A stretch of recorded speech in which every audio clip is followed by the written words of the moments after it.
Ah ouais, mais là, je te dis, je suis au concert, ouais. Mais derrière, c'est impressionnant. Et le kid, comment j'entends super bien. Oh, bah, j'entends même les cheveux. Bah là, j'avais un son, j'ai mis, c'était haut-parleur que j'avais dans les oreilles. Ce qui est particulièrement émouvant pour moi sur certaines observations avec des patients, c'est leur réaction spontanée. Sunduct, c'est une medtech basée à Strasbourg dans le Grand Est et nous sommes maintenant une quinzaine de collaborateurs et nous portons un projet de dispositif disruptif pour la prise en charge de la surdité, donc pour pouvoir appareiller des sourds et des malentendants.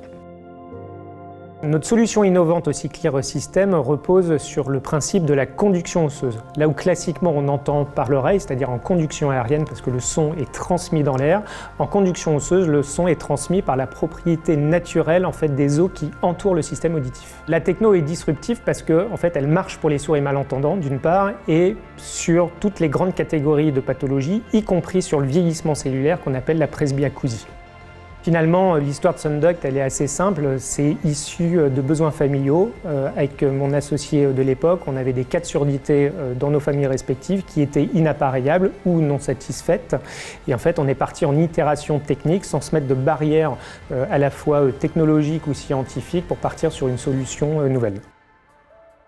Dans nos sujets d'acculturation grâce à l'INPI, on a notamment eu la possibilité de mettre en place une cartographie, c'est-à-dire d'aller regarder ce que font nos concurrents dans notre univers sectoriel, voir à la fois les enjeux géographiques, les typologies de brevets qui sont déposés, ce qui nous a permis aussi d'adapter notre stratégie par rapport à ça. L'INPI nous a permis également de nous mettre en rapport avec des cabinets de propriété industrielle et de travailler avec eux à la fois sur la rédaction de brevets, mais également sur nos enjeux de dépôt de marque et de modèles et dessins.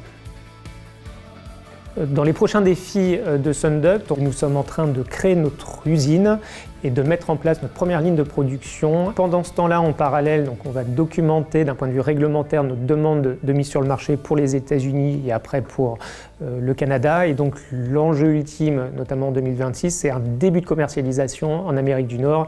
Là, on va se confronter véritablement à la réalité du marché.